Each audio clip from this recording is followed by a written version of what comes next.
Department deputy in her own city back in June of last year. She says she was in her Volvo station wagon with her family and says she was surrounded by a half-dozen sheriff's vehicles. She believes it only happened because she's black. They then went into my car and searched illegally my center console, backseat of the car. There was a deputy shining the light in my daughter's face, and I believe he was trying to incite my husband. Statistically, her story isn't unique to people of color in Compton or Los Angeles County. An ABC7 analysis of Los Angeles Sheriff's Department data from 2018 and 2019 shows that black Angelenos were more than twice as likely to get stopped by the LA Sheriff's Department than their white counterparts. Brian Williams is the executive director of the Sheriff's Civilian Oversight Commission. It's surprising? No, it simply reaffirms what most folks already knew.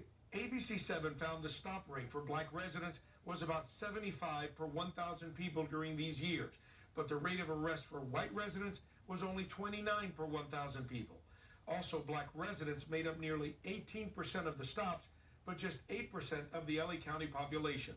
In Compton, where Mayor Brown was stopped and searched, black residents weren't necessarily more likely than white residents to get stopped, but they did make up 42% of stops, but only 29% of the population. Clearly, there's something going on. The question is, what are the conditions that exist that allow this to happen? What's going on in the deputy's mind? Are there any policies in place to really stop what I think is some really disparate treatment for black and Latino drivers that are happening here in Southern California? The Sheriff's Department didn't comment specifically on ABC7's findings, but as a general matter, it says numbers don't tell the whole story. I would venture to say, just based on my own personal experience, is that many of these contacts are just warning and advised, trying to get them, the person that you stop, to remind them like, hey, you can't speed here. Hey, you have to make a complete stop.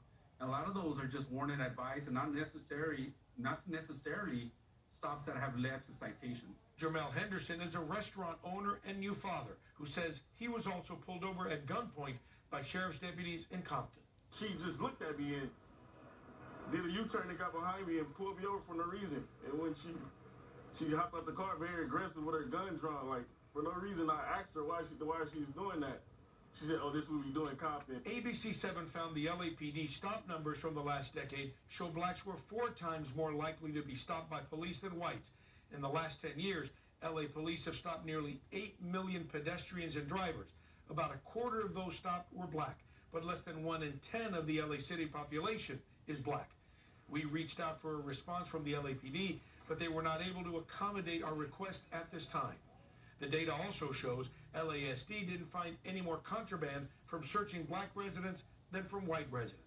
A similar trend emerged in ABC7's analysis of just traffic stops, which make up about 3/4 of LASD stops. What the data can't show, however, is why the stop was made, which is why some policing experts say disparity alone doesn't equal bias. To know exactly the motivation behind a traffic stop, you'd actually have to get into the mind of that individual, because every traffic stop is just based on observations by that individual deputy that is out on patrol.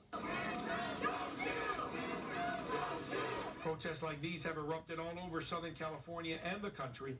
Mayor Brown says the reason is because this is an issue from coast to coast. This data confirmed my own personal experience and knowledge of law enforcement with black people. Williams says they're using this data to change that. What policies and procedures can we put in place to reduce and ultimately eliminate this disparate treatment? That's the ultimate issue.